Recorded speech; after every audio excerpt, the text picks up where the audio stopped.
Hi, ഇന്നത്തെ manifestation tip ഒരു ക്വസ്റ്റ്യൻ്റെ ഉത്തരമാണ്. നിങ്ങൾ ലൈഫിൽ ആഗ്രഹിച്ച എല്ലാ കാര്യങ്ങളും റിയാലിറ്റി ആയിട്ടുണ്ടോ ഈ മാനിഫെസ്റ്റേഷനിലൂടെ? ട്രുത്ത്ഫുള്ളായിട്ട് ഉത്തരമാണെങ്കിൽ ഇല്ല, ഒരുപാട് കാര്യങ്ങൾ നടക്കാത്തതുണ്ട്. അപ്പോൾ പിന്നെ ഇതിലെന്താ കാര്യം?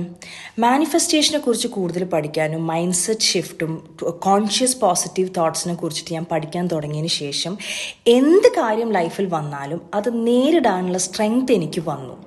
ലൈഫിൽ എല്ലാ കാര്യവും പോസിറ്റീവായിട്ടും നമ്മൾ ആഗ്രഹിക്കുന്നത് മാത്രം നടക്കുമ്പോൾ മൈൻഡ് പോസിറ്റീവായിരിക്കണതിൽ പ്രത്യേകിച്ച് ഒരു കാര്യമില്ല. അത് നോർമലി എല്ലാ മനുഷ്യന്മാരും അങ്ങനെയാണ്. ലൈഫിൽ തോൽക്കുമ്പോൾ, നമ്മളുടെ വിചാരിച്ച കാര്യങ്ങൾ നടക്കാതിരിക്കുമ്പോൾ, നമ്മൾ ആഗ്രഹിച്ച കാര്യങ്ങൾ കിട്ടാതെ ഇരിക്കുമ്പോൾ, നമുക്ക് അവിടെ നിന്നൊക്കെ എണീക്കാനൊരു ഊർജ്ജം കിട്ടുമ്പോൾ, നെക്സ്റ്റ് ലെവലിലേക്ക് പോകണം എന്നൊരു മൈൻഡ് സെറ്റ് വരുമ്പോൾ, ഇതിനും വലുത് അല്ലെങ്കിൽ ഇതിനും നല്ലതെന്തോ ദൈവം എനിക്ക് തരാനുണ്ട്, ഇത് നേരിടാനുള്ള ശക്തി എൻ്റെ ഉള്ളിലുണ്ട് എന്ന് വിശ്വസിക്കാൻ തുടങ്ങുമ്പോൾ മാത്രമാണ് ആസ് എ ഹ്യൂമൻ നമ്മൾ നമ്മുടെ എനർജിയും പവറും ഒക്കെ യൂസ് ചെയ്യുന്നുള്ളൂ.